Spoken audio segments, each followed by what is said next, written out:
More Eater Records. Thank you, my God, thank you today. And I thank you tomorrow. For your love, I thank you, my God. Oh, man, I thank you today. Thank you, my God, thank you today. And I thank you tomorrow. You never disappoint, oh, my God. Oh, man, I thank you today. Every time I wake up in the morning, another day, another blessing. When I lose my job, I never worry, because I know your plans are better. When the landlord come and knock on my door, and I know today I got no money, and I cannot afford food for my kids. I know tomorrow will be better. I thank you, God. Oh. Thank you, my God, thank you today. And I thank you tomorrow. For your love, I thank you, my God. Oh, man, I thank you today. Thank you, my God, thank you today. And I thank you tomorrow. You never disappoint, oh, my God. Oh, man, I thank you today. When I pass exam, I give you glory. When I fail, I give you glory.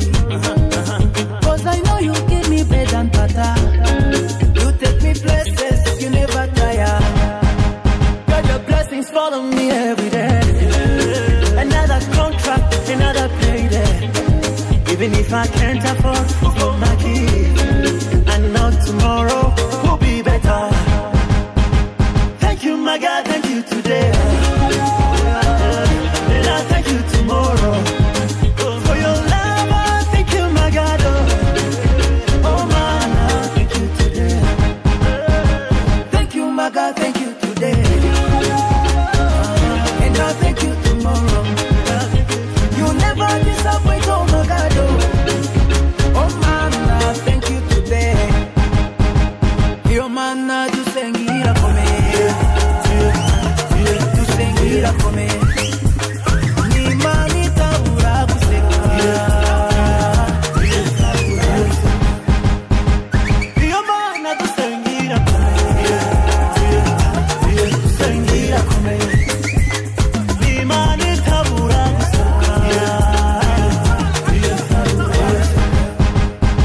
Thank you, my God, thank you today.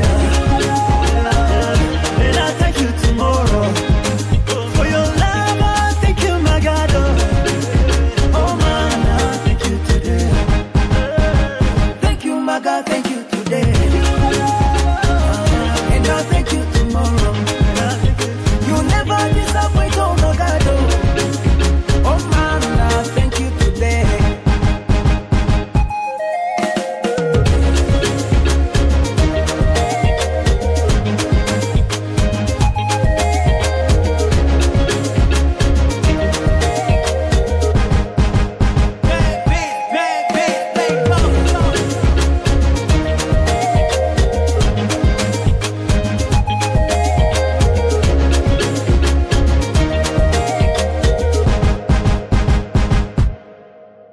Shengero mukuranye hano umati wa kanisa mnayo kwa mahali hapa nagomba bwire ko Cyarama nahitaji na kwamba Cyarama Kinama na komine Ntahangwa twateye ibiteka kwakira abakozi b'Imana tumenehemiwa kupokea watumishi wa Mungu. Personnellement mushobora kumbona mimi mwenyewe binafsi naweza mkaniona umuntu muto rwose ni mtu mdogo sana mugabo icyo ndiko ndamara muri kino gihugu cyane kwishengero rya Kristo, lakini yale ninayotumika kwa nchi ya nchi ya Burundi kwa ajili ya Kristo Yesu. Hariho abantu benshi, pana watu wengi, hari abantu benshi twafashije, pana wengi tuliowasaidia, tujifasha na mashengero atandukanye ambapo tunawasaidia hata mengine makanisa. Biblia byose twakora, yale yote tulikuwa tukiyafanya n'ubu tukikora tukishishikara, na hata kwa sasa tunaendelea tubikesha ababyeyi bacu, ni sababu ya wazazi wetu. Apotre Apollinaire. Amen. Uriya kwa hiyo abakozi b'Imana kenshi muzogenderwa cyane muzobona watumishi wa Mungu mtakapotembelewa mtakapowaona batagira ababavyaye mu buryo bw'impwemu, wale ambapo hawana wale ambapo wazazi wafuasi wao kwa hali ya kiroho. Nituliko tubyemera cyane. Hatuko tunakubali sana kwa nyakati kama na hizi. Ukazoza ngaha kusaba ikibanza cyanye gukora igikorwa cyacho cyose. Ukija hapa kuomba na panafasi au kutumika kazi yoyote. Change na jeni naziwanyu. Hata au mimi nikija kwenu. Nzokubwira ona kuri. Nitakwambia mahali ambapo nimekomalia. Patrick yabivuze neza. Patrick amesema vizuri. Buriya nije na idongo ujya mugwi. Yeye ndio alikuwa akiongoza kikundi kile. Twakorera ahantu arahazi. Alikuwa tukipata kutumikia hiyo fasi na yeye anapajua. Mugabo nararonse handi hantu handera mu nyuma yaje. Lakini amepata panafasi pengine pa kulelewa. Niho nakuriye. Ndipo mahali amekomalia. Nagomba ndabwire yuko nahitaji niwaambie kwamba igihe babona Dawidi, nyakati wamemwona Daudi, igihe agenda kwimikwa, nyakati alienda kutawazwa, Samuel ntiyatumwe mu nzu kwa Dawidi. Samuel yakuagiziwa kwa nyumba kwa Dawidi. Ibyo murabyumva? Samuel ntiyigeze atumwa mu nzu kwa Dawidi. Yeye hakuagizwa kwa nyumba ya Dawidi. Ko Dawidi ntazo yari afise. Maana Dawidi yeye hakuwa na nyumba. Nta nico yari bwamari. Alikuwa hajawa hata kitu. Samuel yatumwe mu nzu kwa nde? Kwa Isaya. Jacques Shengero yatumwe mu nzu kwa nde? Aliagizwa kwa nyumba ya nani? Mwabivugiye. Umeyasema ninyi wenyewe. Ariko Isaya, lakini Isaya ntiyamenyekanye kundi. Yeye hakujulikana kwa namna nyingine. Nikuvuga nagomba mvuge yuko. Kwa hiyo nitamani kusema ya kwamba mwana numwe akora ikintu. Hakuna mtoto yote anaweza kufanya jambo. Afise abamuvyaye. Ambapo hana wale wazazi. Abamubona. Hao unayewaona. Nibo bavyaye. Ndio waliozaa urungano rwo guhimbaza no gutazira amashenge. Kizazi cha kusifu na kuabudu katika makanisa. Yaba nari mwebwe. Iningekuwa ni nyinyi. Nari gukomera amashimba. Ningepigia makofi mengi Mungu. Menshi gose. Mengi sana. Haleluya. Amen. Kandi abungere bari hano. Tena wachungaji ambapo kwa mahali hapa. Na mabishop bari hano. Na mabishop ambapo kwa mahali hapa. Ngoma ndabasabe nimutahe kare. Nahitaji msiondoke mapema. Apotre hari jambo agiye kubabwira. Maana mtume panajana neno ambapo atakuja kuambia. Ndaza arababwira jambo ry'Imana. Najua hapa ataambia neno la Mungu. Ariko hari n'indi jambo babwira. Lakini pana hata nyingine jambo ataambia. Kandi nk'abantu mwahawe amashengero atandukanye. Kama watu hapo wamepewa makanisa tofauti. Tuza gusengera twese nk'ishengero. Najua kwamba sisi wote hapa kama kanisa. Igikorwa cy'inzu ya Shemeza. Kazi ya huduma pamoja ya Shemeza. Ndo mwanya kandi ugaruka hano. Sitapata muda tena wa kurudi hapa. Byinshi dukoresha ngaha. Vingi tunavyotumikisha hapa. Ni ibyo twafashijwe na Shemeza. Ni vitu ambavyo tumesaidiwa pamoja. Hari n'ibindi byabo bikiri kuri no podium yacu. Pana hata vingine vyao vingariki mahali. Ama podium mu Burundi yuzu bikoresho byabo. Ariko twakomera Imana abantu. Haleluya. Amen. Hari abandi twahuriyeyo. Hata wenyewe tuliyokutanana. Hari ibikoresho byabo biringa. Vyombo vyao viko mahali hapa akimaanisha. Bafite umutima wagutse. Wana moyo ambapo ni mpana. Wo gushigikira. Wa kusaidia. Ubwivyo. Kwa hiyo reka tubakire duhagurutse. Acha tuwapokee tu. Abandanye mwanya wose usigaye. Wataendelea na mtao tunayo. Wo guhimbaza no gutazira. W'ijambo ry'Imana. Bashaka turare hano turaharara. Wakipenda tulale hapa tutalala. Nibashaka ko turataha. Wakipenda tuende nyumbani. Nibashaka ko dufukama tukoma amashyi menshi. Tukoma amashyi menshi. Twakira abakozi b'Imana. Ab'Imana yashize hejuru. Kugira ngo bahezagire kino gihugu. Kugira ngo bahezagire ishengero ryo mu Burundi. Kugira ngo bakore icyo Imana yabatumye gukora. Haleluya. N'amashyi yabo. Ariko dukomere impundu nyinshi Imana. N'amashyi menshi. N'amashyi menshi. Aba n'ababyeyi. Bashimye kuza mu nzu y'abana. Walipenda kuja kwenye nyumba ya watoto. Bashimye kuza gutanga umugisha. Walipenda kuja kupeana baraka. Uhesha umugisha Cyarama. Au kupeana baraka. Uhesha umugisha Nahangwa. Kupeana baraka ya Nahangwa. Uhesha umugisha Bujumbura. Kupeana baraka ya Bujumbura. Yakumenyeshe kutaza gutaha uko waje. Na kujulisha kwamba hutorudi. Hari ikintu kiza guhinduka mu buzima bwawe. Itakayobadilika katika maisha yako. Imana ibahezagire cyane.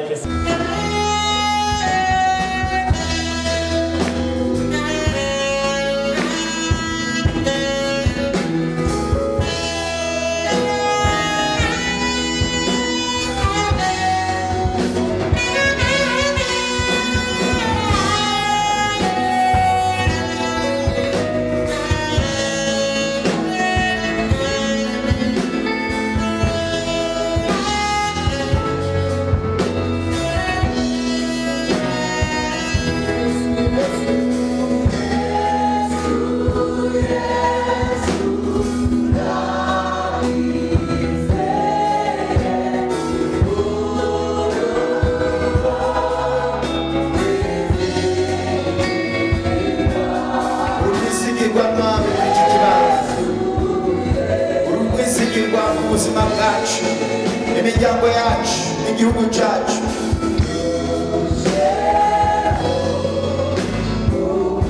Turibiri igitero cya kabiri twese hamwe. Murashobora gusoma hariya abadafise ibitabo.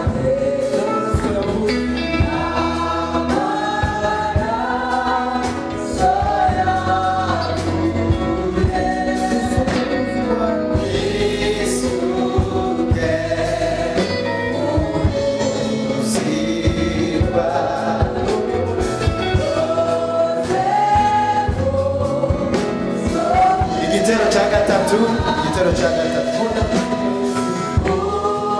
Microphone.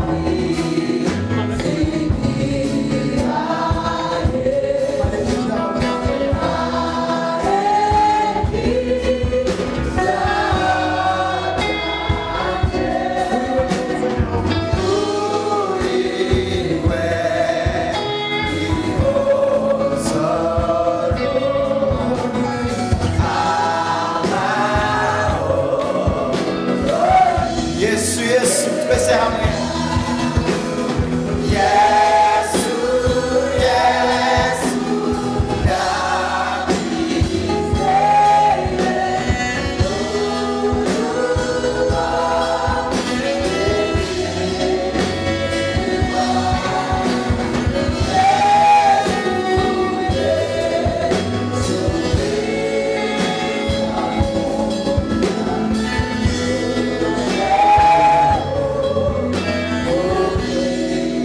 igitero cya kane.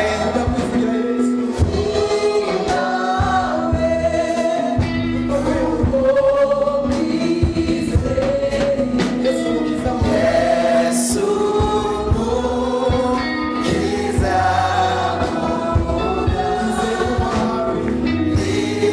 nizeye kumbora. Hallelujah. Tugumane kuri mugoroba. Hallelujah. Yesu, Yesu. Yesu, Yesu.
Savior.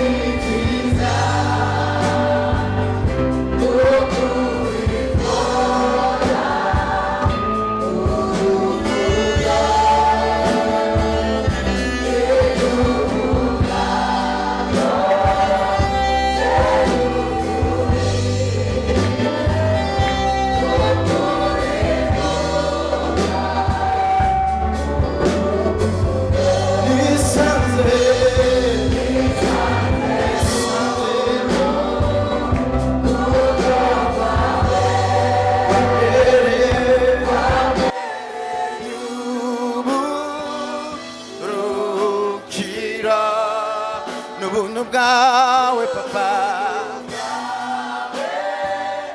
bumpagije ndi kumwe nawe ndaruze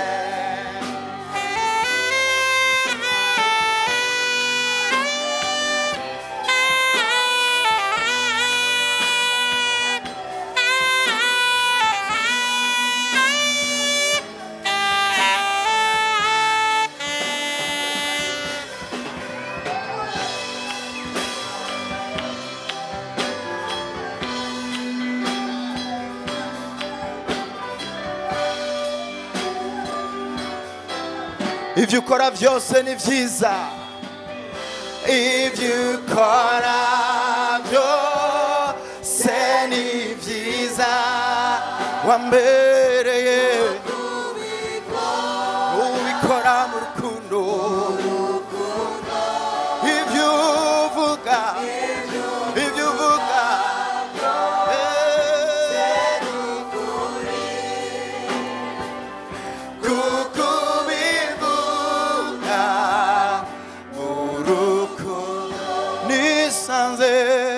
nisanze urukundo rwawe wambereye uburuhukiro n'ubuntu bwawe bumpagije ndi kumwe nawe ndi kumwe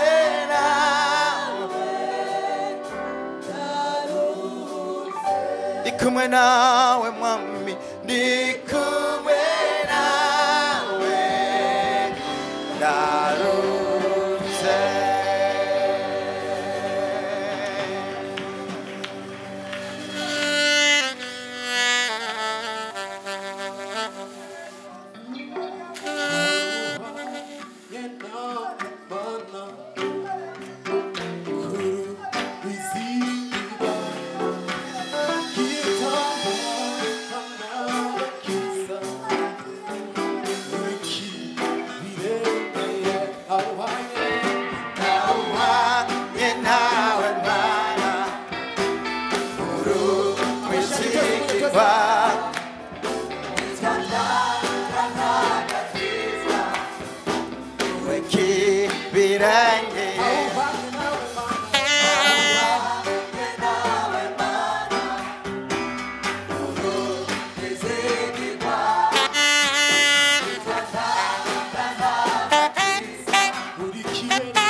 kubw'ijambo ryawe kubw'ijambo ryawe Mana wareze ijuru n'isi uremye izuba n'ukwezi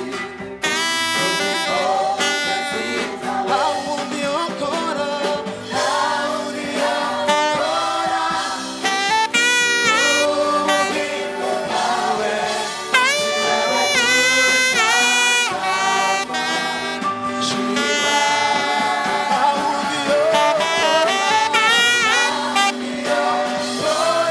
ubugingo bwawe kubw'ijambo ryawe kubw'ijambo ryawe Mana ijuru n'isi uremye izuba n'ukwezi kubw'inkomezi zawe kubw'ijambo ryawe Mana wareze uremye izuba n'ukwezi kubw'inkomezi zawe nta wundi ukora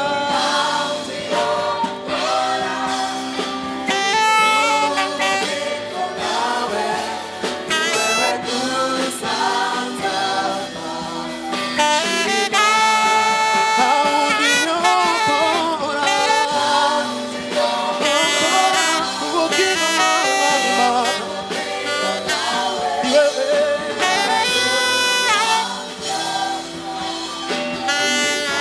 Amashi yacu twese kunyegege.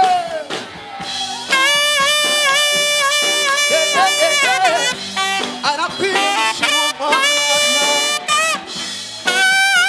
Ashize Paundi yokora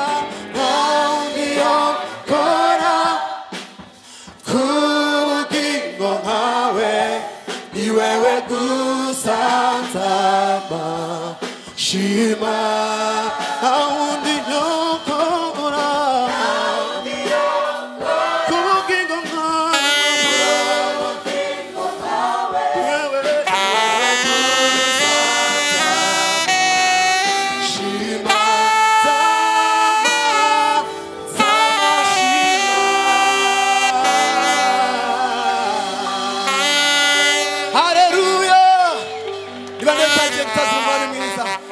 Nibande biteze kuvuga ko Yesu ari umwami. Yesu agira neza. Imisi yose utazira menya ko uwo mwami yitwa umwami. Ngo siku zote tunaimba Yesu ni. Siku zote tunaimba Yesu ni. Siku zote tunaimba Yesu ni. Hari ngabana taravyumva. Ya sinzi wavuze ngo ngawemera ko ngo batari Kristo ngo nibahaguruke. Ariko ndazi neza ko mwami yitwa umwami nyene. Ni wakwiye guhabwa icubahiro. Urashaka kunyemera gukoma amashi gusa.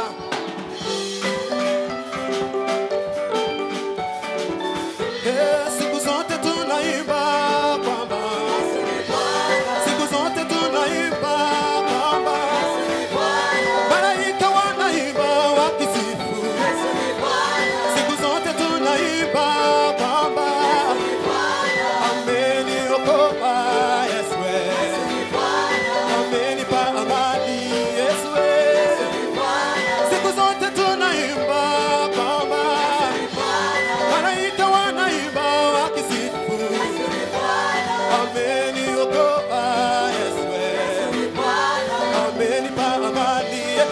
kwa Bwana amashi yacu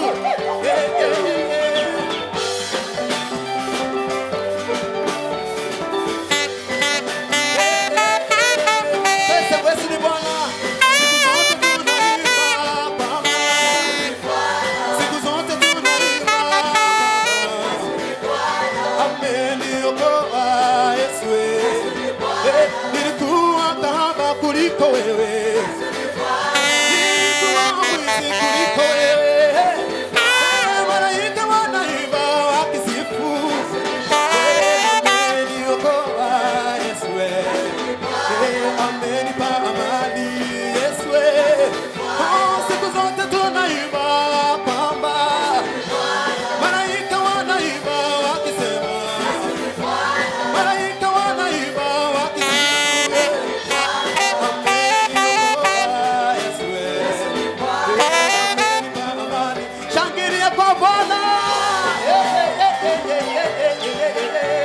Amashi kwa mami mwiza.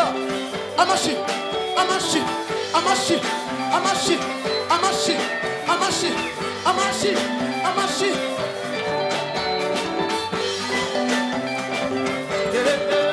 Hakuna Mungu kama wewe.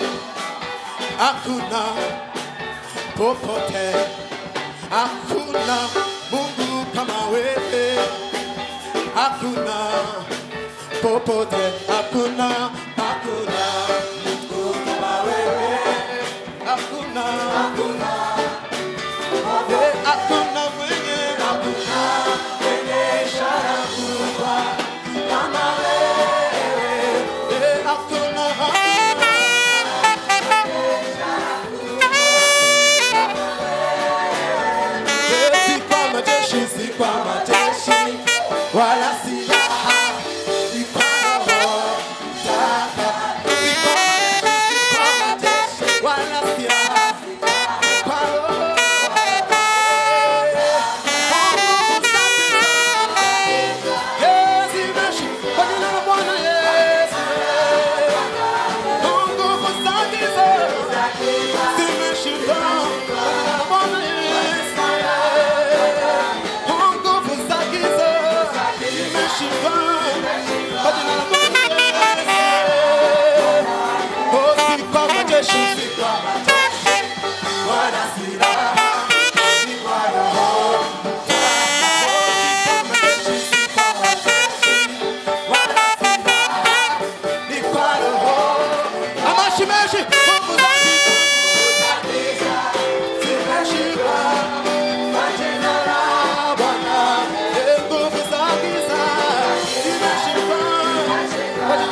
ibyishimo biraririmbira mu mutima wanjye ndashimira uwo mwami Yesu kuko yantabaye maze ye amashimwe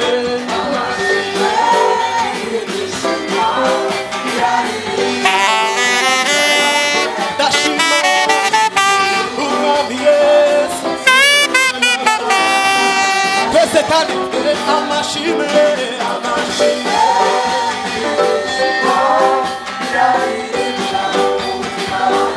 ndashimira Yesu kuko yantabaye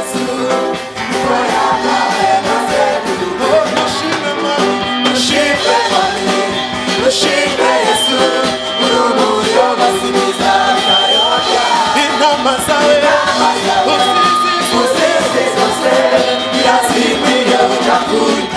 Mushime mami Mana mushime Yesu urumuyobozi mwiza utayoka intama zawe muzizi zose yazimira utakurika Yesu ndaguhimbaza ibyo wankoreye imirimo yawe Mana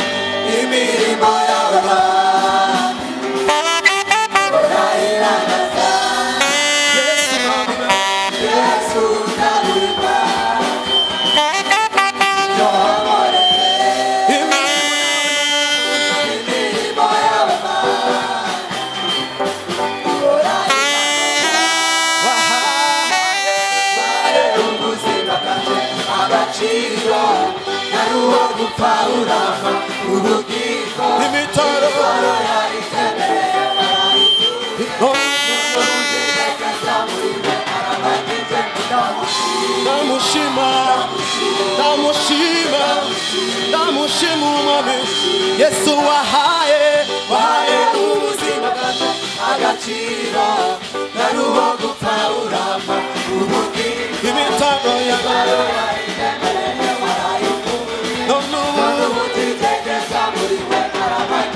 Ndamushima umwami Mana ndamushima arabagije Yesu ntacyo no muburana ahora n'inshuti zizidahemuka ahora ahagetaho n'inshuti zizidahemuka ashobora kudutererana ashobora kutureka twenyene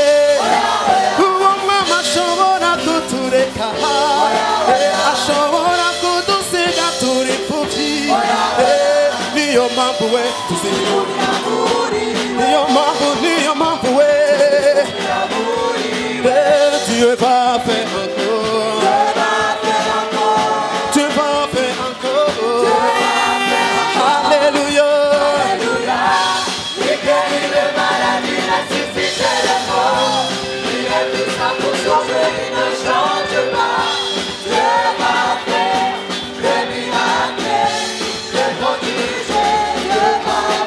Oh, Dieu va nous sauver. Dieu va nous guérir. Alléluia.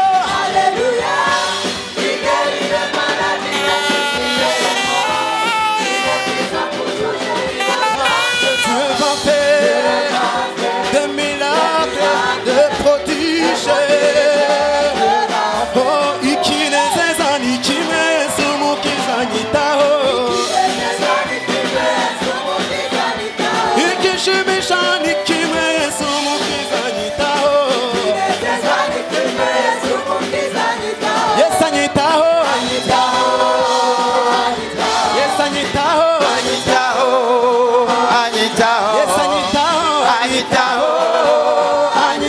Yes, anyitaho.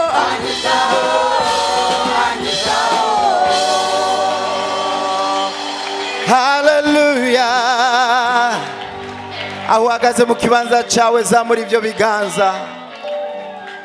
Imana ifise umugambi ku buzima bwawe, umugambi udasanzwe, umugambi urengeye, umugambi so na nyoko abagenzi bawe, igihugu coba cyarakwiyumviriye ko Imana yakuremye ifise umugambi ukomeye ku buzima bwawe.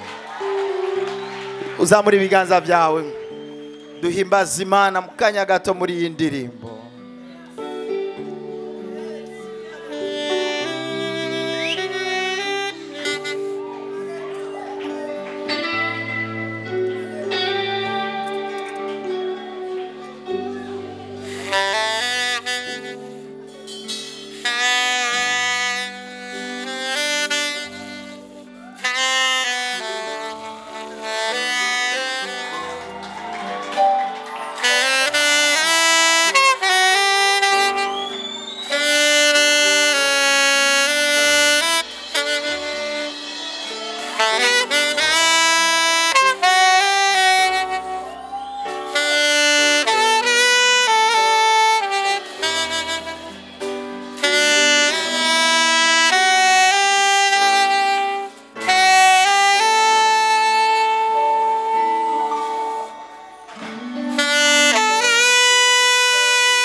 ndagushima ushimi y'umugambi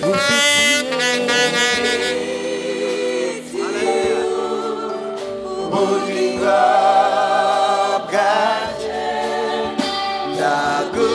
ndagushima Yesu kuzi icyo ndikona. twese hamwe ati kukugira Yesu, kukugira Yesu byamaze inyota urukundo wanyemereye n'igitambaro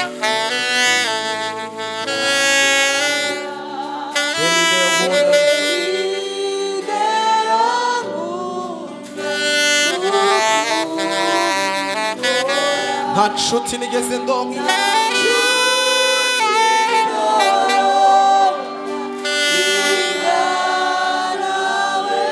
nta nshuti nigeze ndonka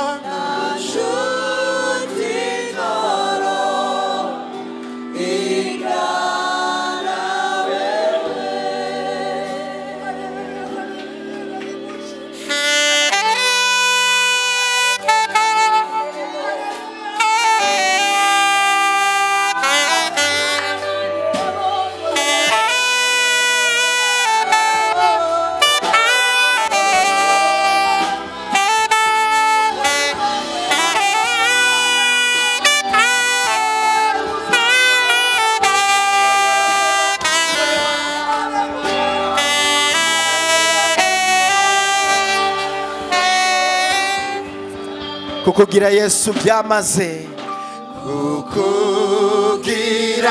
Yesu byamaze wambe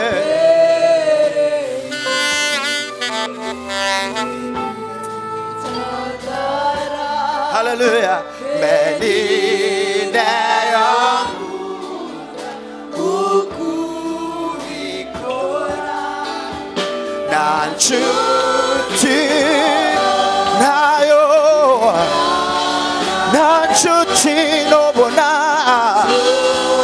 nayo nobona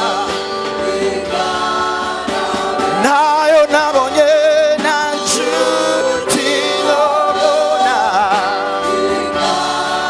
nayo nzigera mbona na nshuti nobona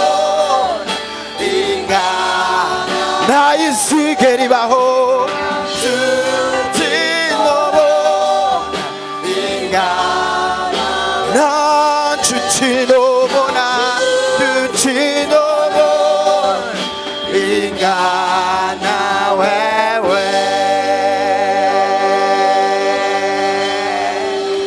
Lirere ya baba bash, lemende boya baba shirere boya ma, lemende ya baba so irere boya. Uri inshuti izindi zirahemuka, abitwa abakunzi bacu hari igihe tubarambira, hari igihe tubagora, hari igihe bibabana byinshi ivyerekeye n'ubuzima bwacu, ariko wewe nshuti, nshuti nziza, ndagushimiye umugambi. Duze ijwi ryawe kandi ufite ubugingo bwanje, ndagushima Yesu kuzi.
Mana turagushima ko atayindi mana uhanye nawe.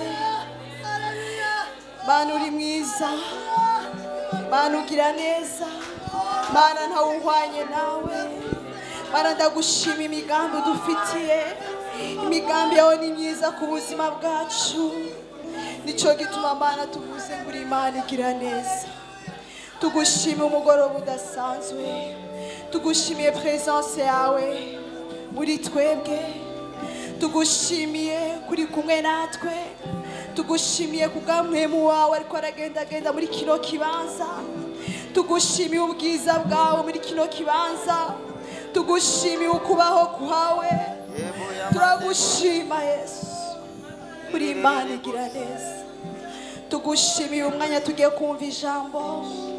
Mana reka wiheshe icubahiro, Mana reka ukoreshe uwo wateguye, Mana reka umugirire neza. Ndamusabiye gusigwa, ndamusabiye amavuta, ndamusabiye ubushobozi buhindura imitima yacu, kugira ngo iryo jambo tugiye kumva kugira ngo rihindure ubuzima bwacu. Mana ndasenze kuno mugoroba uduhe imitima yo kwakira, uduhe imitima yo kwakira kuno mugoroba. Oh, vugana natwe Yesu, Mpwemu Yera vugana natwe, turi hano kugira ngo ubashe kuvugana natwe mw'ijwi ryawe ryongorera. Reka Mana uduhe kumva, reka uduhe kwakira. Oh, ijambo ryawe Mana rifite ubushobozi bwo guhindura, ijambo ryawe rifite ubushobozi bwo gukiza, ijambo ryawe rifite ubushobozi bwo guhindura.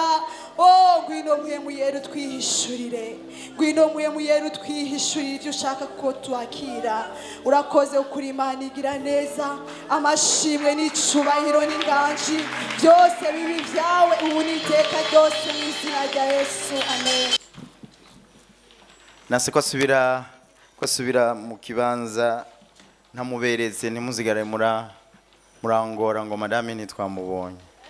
Uyu niwe twubakanye, n'umugisha ku buzima bwanje. Imana yaduhaye abana 4, abahungu 3 n'umukobwa 1.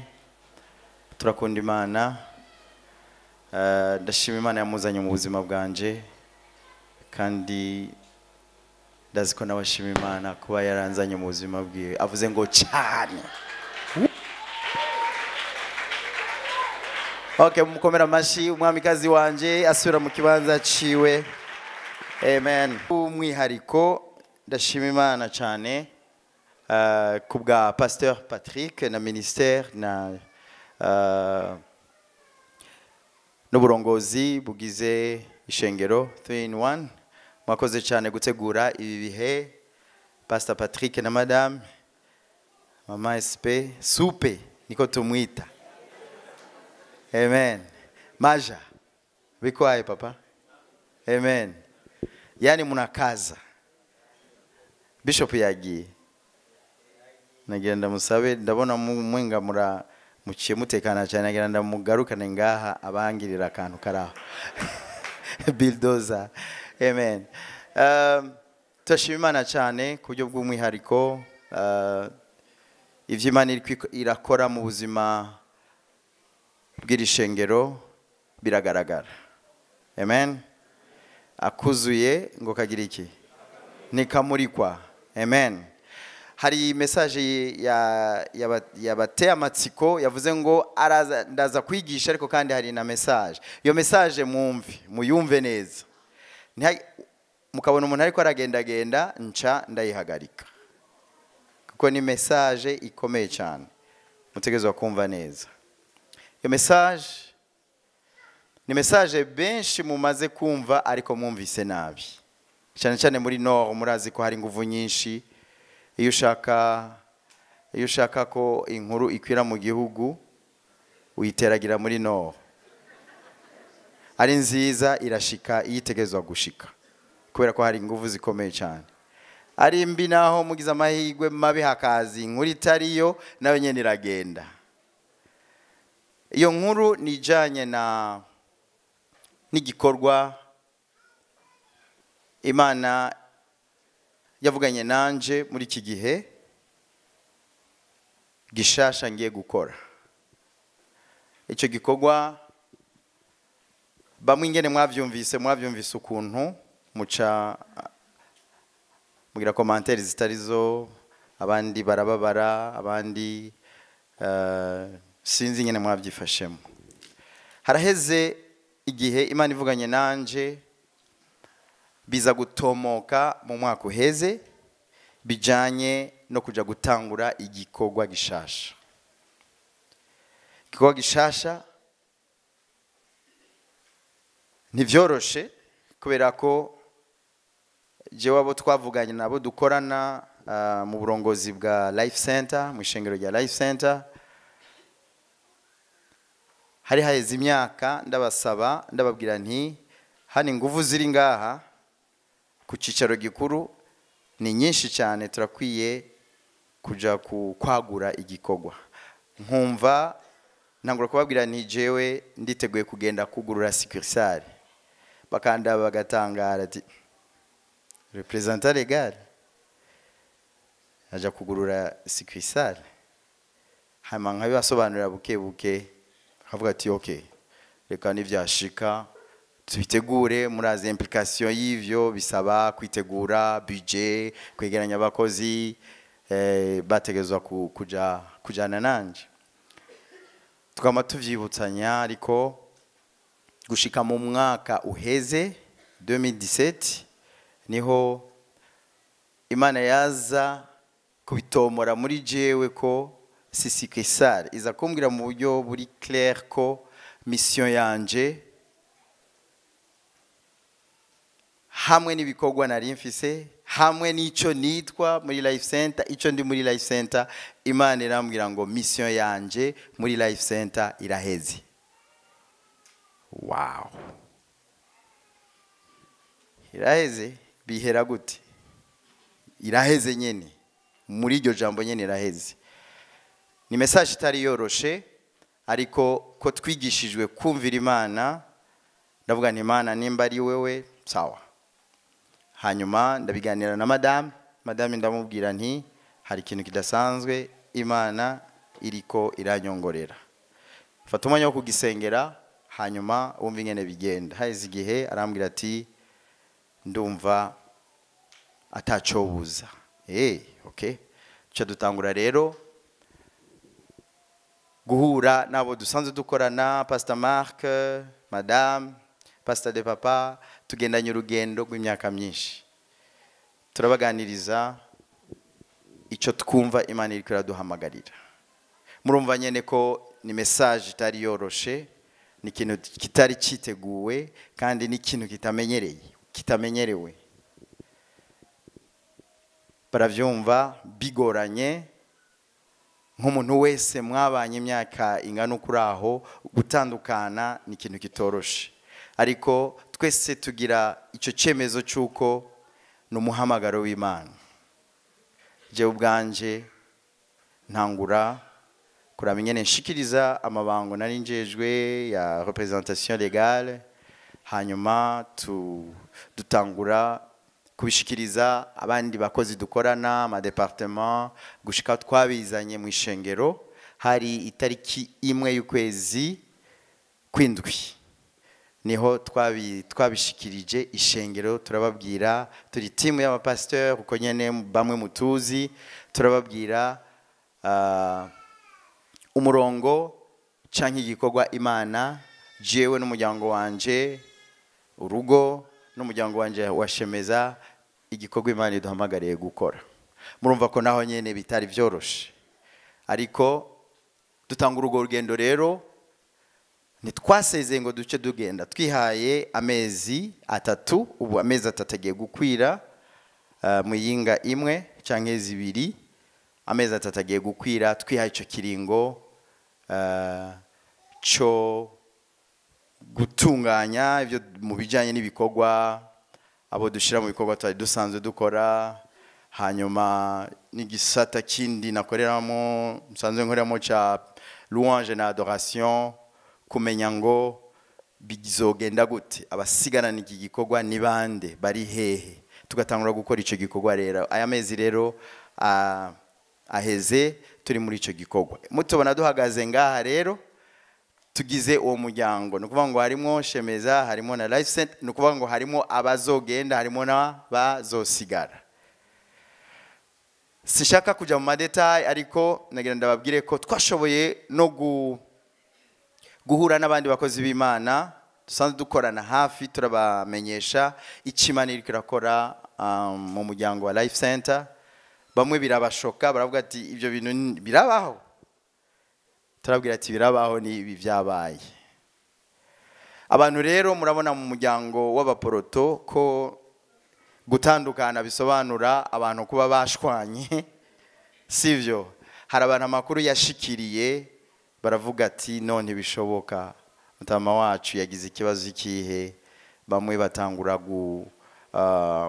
gutyoza eglise, batangura gutyoza Pastor Mark na famille.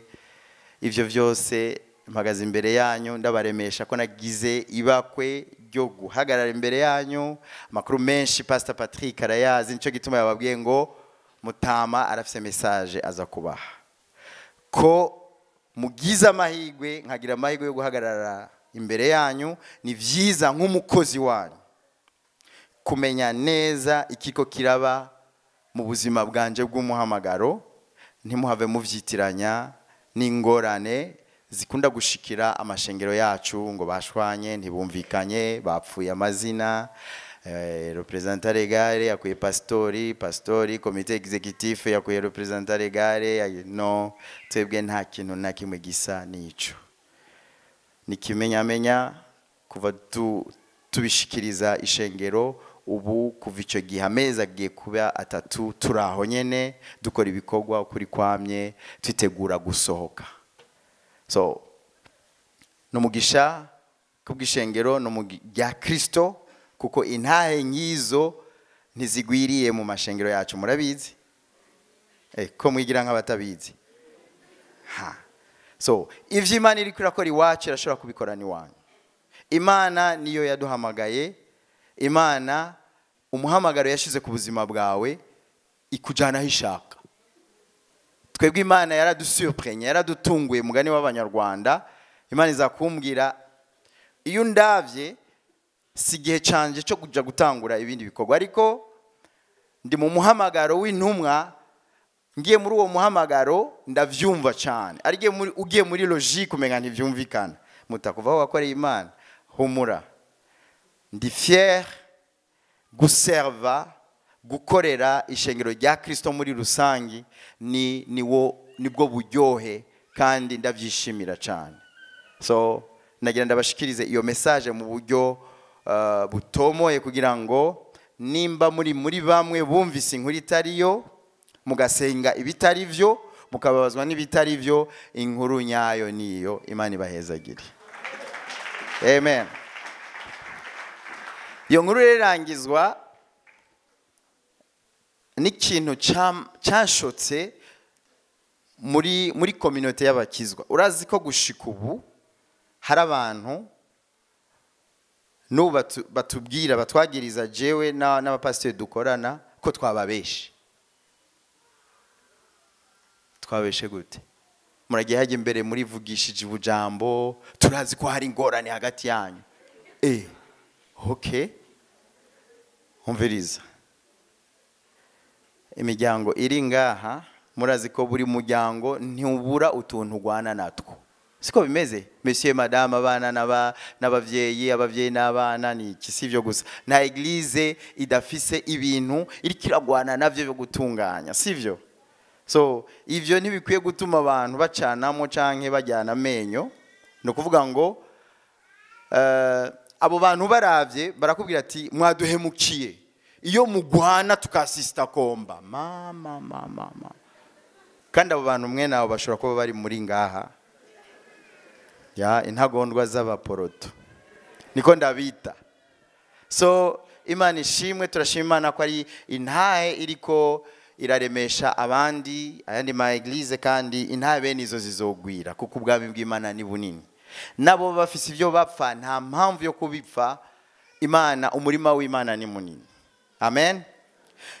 Nyihanganira rero nsome amaverse abiri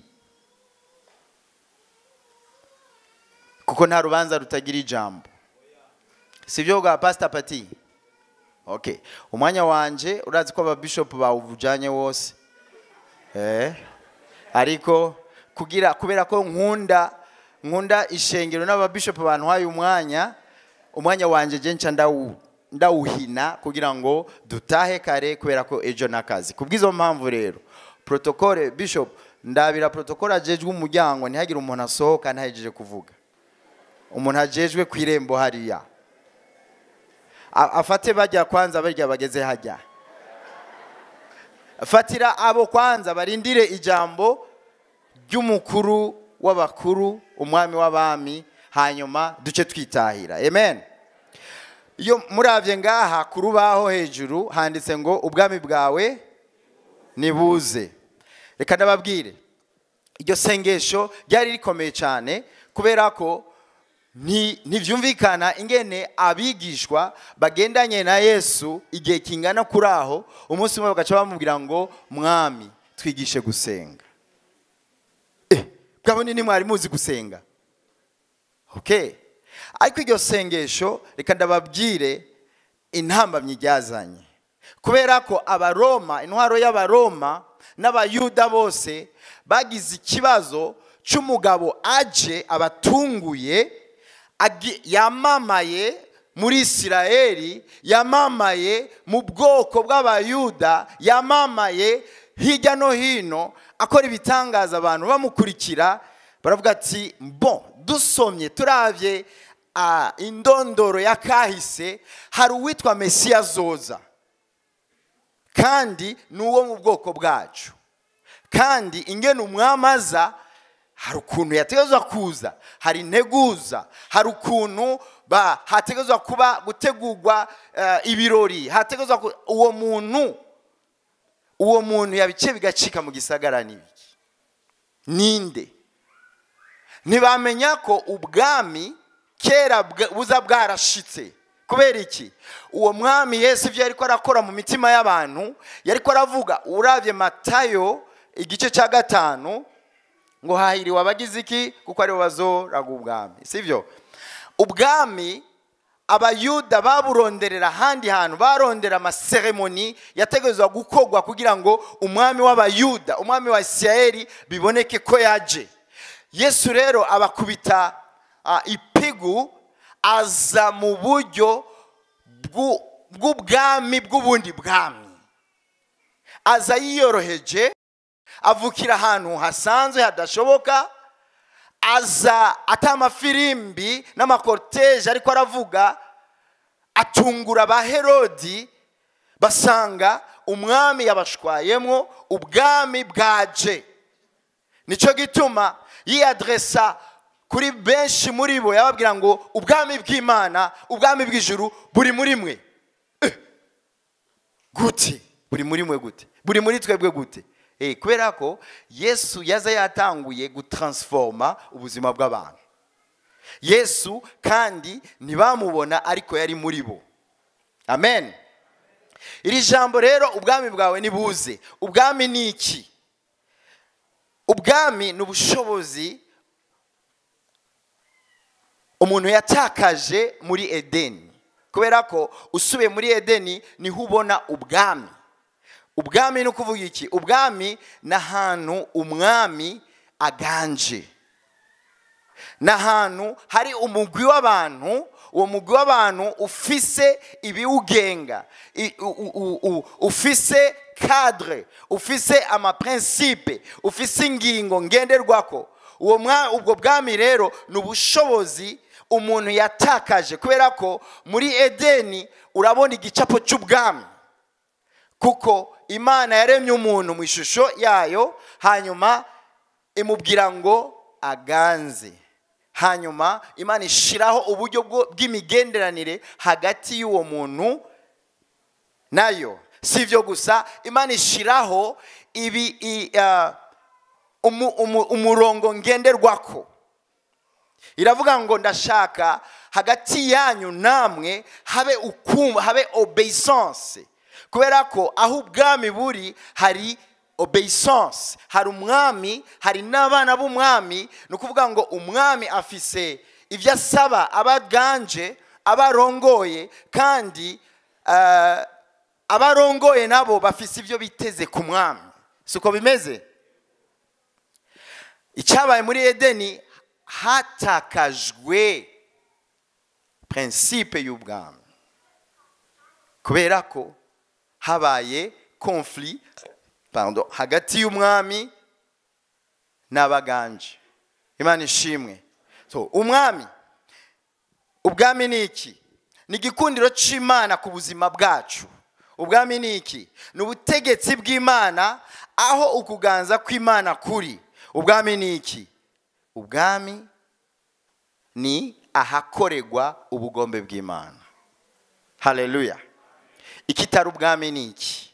Murabona ko ndiko ndihuta. Ikitari ubwami hariya mu Baroma igice cya 14 umurongo wa 17 muhandike, havuga ngo ubwami bw'Imana, kuko ubwami bw'Imana atari kurya no kunywa, ariko ni ukugororoka, amahoro, umunezero vyo muri. Amen. Mwumvise ubwami, turumvise ni kitari ubwami. Kubera ko turafise ingorane muri iki gihe, ibijanye no gusenga vyose, ibijanye no gukorera Imana vyose, ibijanye no kwamamaza Kristo vyose biriko biba orienté mu vyo twebwe dushaka, mu kubakwa kw'amazina y'abantu, mu kubakwa k'ubwami bw'abantu, gushikaho n'ahavugirwa Yesu, ahitwa ko havugirwa Yesu, usanga by'ukuri hasigaye havugwa abantu n'imigambi y'abantu, n'ivyo abantu bashaka, n'ivyo abantu bashaka gushikako, ukaburamwo umwami n'ubwami bwiwe. Muriko muranyumva? Ubwami n'ahantu hakorerwa ubugombe bw'Imana, apana ubugombe bw'abakizwa, apana ubugombe bw'abaporoti, apana ubugombe bw'abapotre n'ababishop, n'ahantu hakorerwa ubugombe bw'Imana. Amen. Umutunzi ntakwiye guhanga amaso ubutunzi bwiwe, umukene nawe ntakwiye guhanga amaso ubukene bwiwe. Kubera iki? Iyo dushize imitima kuri kimwe muri ivyo, ducika abantu b'amaganya kandi dutakaza amahoro n'umunezero duhabwa no kunyurwa canke no kuba abahungu n'abakobwa b'ubwo bwami.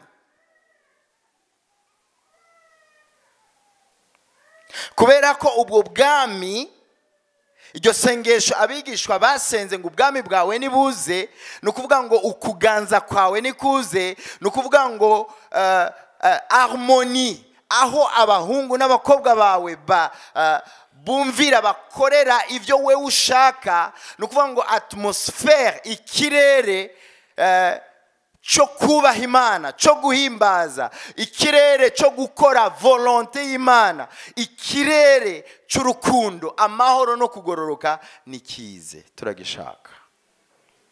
Bisobanura iki?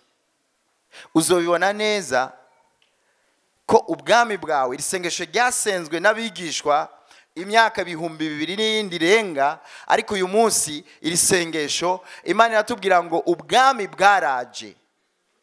Ubwami bwaratanzwe, ariko igisigaye niki? Nuko twadera kuri ubwo bwami, nukwinjira muri ubwo bwami. Hano rero hari abantu bamaze kwinjira muri ubwo bwami, kuko ubwami bw'Imana n'amahoro, nukugororoka, n'umunezero byo muri mpwemu yera. Amen.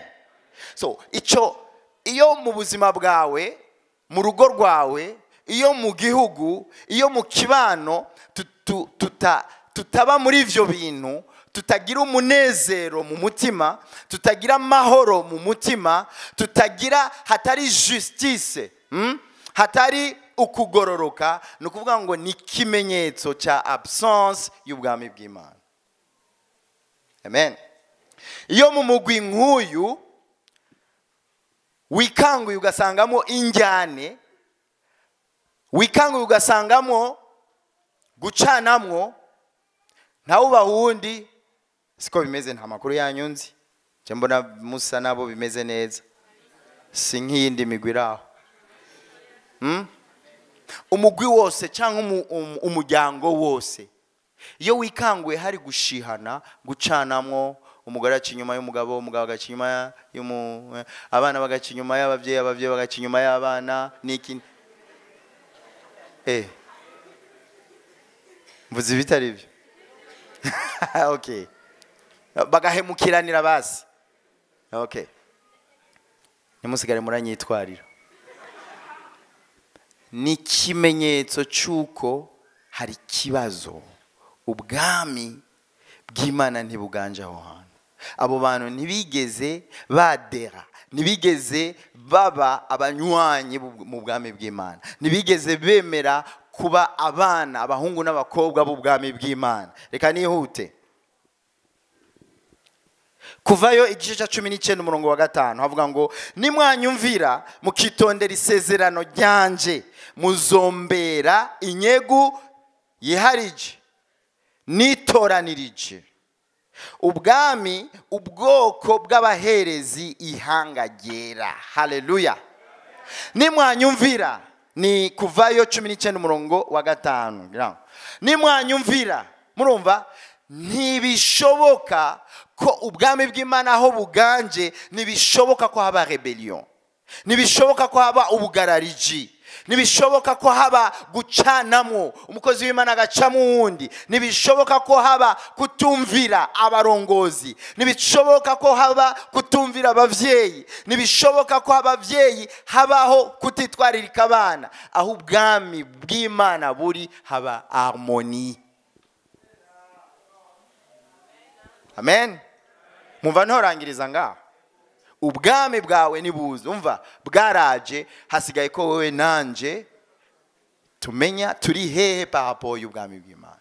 Ngo nibaze bababwire ngo ngubwo buraje, kuko ubwami bw'Imana ni buri geographique, ni buri ahantu. Ubwami bw'Imana ngo buri muri mwebwe, erega bwarabashwayemwo. Ubwami aho Kristo ari niho ubwami bw'Imana buri. Amen. Aho Kristo aganje naho nyene ubwami bw'Imana buri. So hari kibazo, ndangiza point ya nyuma hano Matayo 16:19 Petero amaze kwishura Yesu ikibazo yabajije akavuga ati uri Kristo mwana w'Imana nzima. Blaise yavuze kuri iyo ndirimbo. Hanyuma ku murongo wa 19 havuga ngo kuri iryo hishurirwa nzubaka ishengero ryanje, amarembo y'ikuzimu ntazo shobora kurinyiganyiza. Aragenda kuri 19 rero akavuga ati ngo nguhaye iki? Imfunguzo z'ubwami. Petero, icyo uzokugurura kizoba, icyo uzobohora kizoba kibohotse, icyo uzoboha kizoba kiboshwe. Shaka mvuge kuri izi mfunguzo nizi. Murazi ko imfunguzo ziba zijeje kugurura ahantu. Imfunguzo ni autorité, n'ububasha. Murazi ko twahawe ububasha bw'izina rya Yesu. Abumva ubwo bubasha, bafite ubwo bubasha musemeni amen jamen. Amen. Babantu batubwira hariya hepfo barumvise kabisa ko hari abantu banyuzwe n'ubwami bw'Imana. Haleluya. Hari imfunguzo. Yesu aravuga ngo pastor urafise microphone. Reka dusome uyu murongo tuja gusozera. Bakompere microphone. Hano 16:19 Matthieu. Somera aho icyo Yesu yabwiye Petero.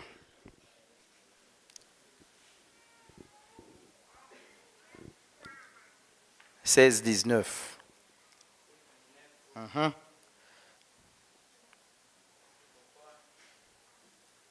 Microphone sans fil.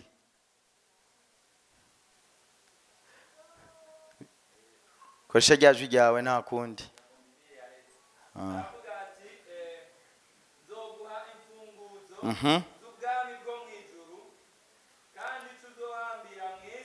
Guhambira ni kuboha, kudadira sawa sawa. Gutekera. Icyo uzotekera kizoba gihambiriwe ijuru. N'icyo uzohamburura mw'isi kizoba gihamburuwe mw'ijuru. Amen. Haleluya. Umviriza rero. Iyi mvugo ni imvugo y'ubwami. Kuko Yesu abwiye Petero tumviriza rero. Uranyuze ikibazo uragitoye, ariko raba rero icyo ngiye kuguhemba na responsabilité ijanye n'iryo hishurirwa. Nzoguha imfunguzo. Izo mfunguzo zizokora ibintu bibiri. Petero, wewe n'izindi ntumwa ndabasigiye ishengero. Amen. Ishengero riserukira ubwami. Niwa abantu nibabona ishengero mugiye kurongora mwabigishwa banje mwe bazobona igicapo cy'ubwami. Umviriza rero, kubera ubushobozi n'ububasha ndabahaye jewe nye n'ubwami, ndabahaye imfunguzo. Uwo muzoshaka azinjira, muzomugurura yinjire. Nimwasamara naho uwo mudashatse ntazokwinjira, muzugara agume hanze. Ati ivyo nibiki muri bireye birimo birimo nyene. Birimo hariya muri Matthieu 24:13. Yesu akarira abafarisayo n'abasadukayo ati mwanjyajyamwe mugira iki? Mugaranira. Menga ntimuheruka gusoma Bibiliya y'abagabo. 23:13. Muzobona ibara.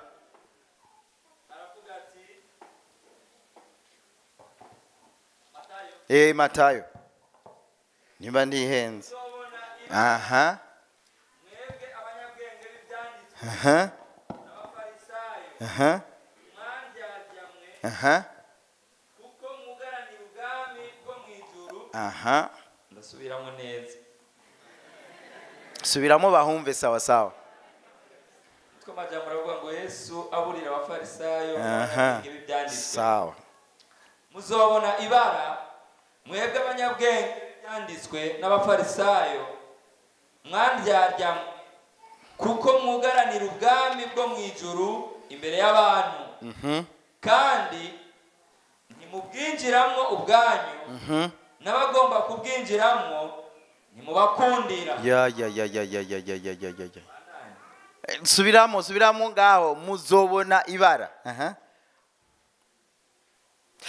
Utaravuga bati aba rero nabantu bari biteze kuba abahungu n'abakobwa b'ubwami bwari bwarasezeranywe kera, barindiye Mesiya azoza mu buryo bw'ibirori.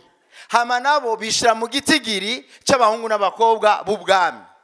Kumbe barahusha ntibamenya ko Mesiya yaje. Sivyo gusa, sukumuhusha gusa, batangura kumugwanya no kumutoteza, baranamubamba. Umviriza.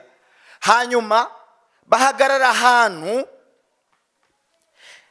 bo ubwabo bananiwe kwinjira muri ubwo bwami.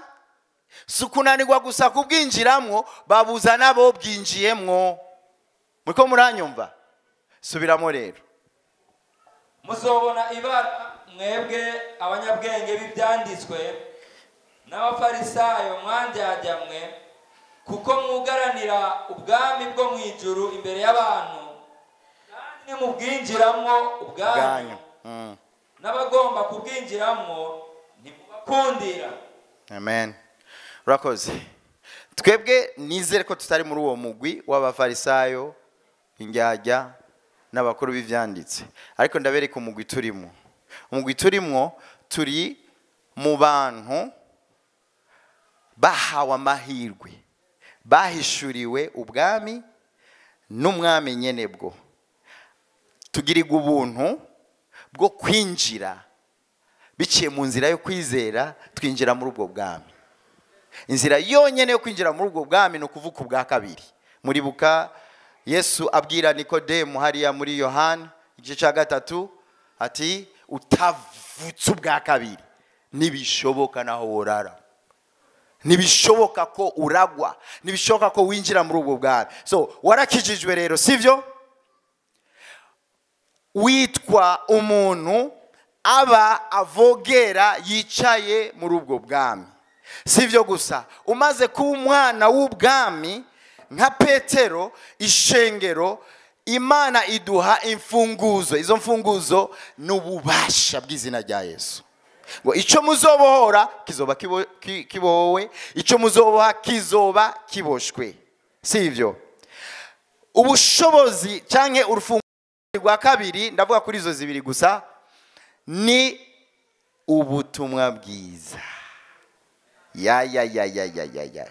Reka ndababwire, murazi ikintu cyabaye. Petero yarabimenye ati ububasha narabuhawe, izo mfunguzo zibiri narazihawe. Murazi ikintu cyabaye umunsi wa Pentecote? Murazi ikintu cyabaye? Ikinyabwoba Petero muzayo yakoreye umukiza wiwe, nyene yamuhemukiye akamwihakana gatatu, akavuga ko atamuzi. Petero asubira ku kiyaga kubera culpabilité. Yesu aragenda aramurondera ati mission, uri kuri mission wewe, ndagufitiye umugambi, ngwino Petero. Amusubiza muri cercle y'ubwami, y'abana b'ubwami. Hanyuma arababwira ati ndagiye ariko ntimuvi Yerusalemu. Ikintu kigiye kuba, hari ubushobozi, hagiye kuza ubushobozi buzobashoboza kuba muri ubwo bwami, buzobashoboza gushingira intabwo bwami. Petero umunsi wa Pentecote abantu basaze, bariko bavuga ati no nibishoboka, ibi bintu nibishoboka. Abantu baborewe, arahaguruka aravuga ati umviriza, ni saa zingahe? Saa 3 zo mu gitondo. Ati ntibishoboka. N'ababoregwa ngaha mu gisagara cya Bujumbura ba kaminuza, saa 3 vraiment ubona nabo nyene bariko baraba hirya no hino, vraiment bavuga ati no yara amasaha y'akazi, ntiwari umwanya wo kuja mu kirabo. So hari saa 3, ni gute abantu buzi ubushobozi mu bitirira akaboregwe? Petero arahaguruka avuga ubutumwa shaho. Amen. Akoresha rumwe muri za mfunguzo, hihanye abantu 3,000. Ntiyakoresheje urufunguzo rw'ivuga butumwa. Amen. Abantu 3,000 ntibinjiye mu bwami. Urumva ko Petero atari mu gitigiri cy'aba bafarisayo binjyajya, ubwabo ntibinjiye kandi babuza n'abinjira. Reka rero mvuge ku ishengero ndangiza. Iyo ishengero rihamagarirwa kugurura imiryango y'ubwami, kubera ko turafise imfunguzo, turugara cyane tugugurura. Full stop. turafise ubushobozi ububasha bwo kugara no kugurura. Ishengero rero twebwe dufise rihamagariwe kugurura imiryango y'ubwami, tugatumira abantu kugira ngo binjire muri ubwo bwami. Sivyo gusa, iyo ijambo ry'Imana rifashwe minenerwe mu ishengero, urabona iyo ijambo ry'Imana rifashwe minenerwe hano muri aba baririmbyi n'abariya, rigafatwa minenerwe mu bapastori, rigafatwa minenerwe mu ba protocol, rigafatwa minenerwe mu basenzi, abo bantu, uwo mugwi w'abantu ubufashe urufunguzo uwo mugwi wategezwa gukoresha kugira ngo wugurure abantu binjire. Abantu babafashe uwo muryango canke imiryango y'ubwami bakugara. Kubera iki? Turi mu bihe bibabaje cyane, aho ijambo ry'Imana abantu bariko bararidiriwa, bariko barari joborora. Jobori urumva, joborage, bariko barajoborora. Naco none Imana ntidutahura, none Imana ntibizi, ntituri muri iyi si. Naco ivyo byari by'ababandi, twebwe iyi si iragoye. Urakoze, gezaho, suko bimeze. Kubera ko ubwami bw'Imana si joborori, ubwami bw'Imana n'ubushobozi. Kandi cyatumye Yesu avuga ngo nimuvi Yerusalemu, nuko yarazi ko abo bana b'ubwami barakeneye ubundi bushobozi bubashoboza gukora ivyo idini ritoshobora gukora. Ubushobozi rubashoboza kugendera les principes z'ubwami. Yesu yarabizi ko ubwo bushobozi babukeneye. Nico gituma Petero yacakiye izo mfunguzo, yuguruye akanwa gusa, 3,000 birinjira mu bwami. Umviriza, ishengero riko rirajoborora,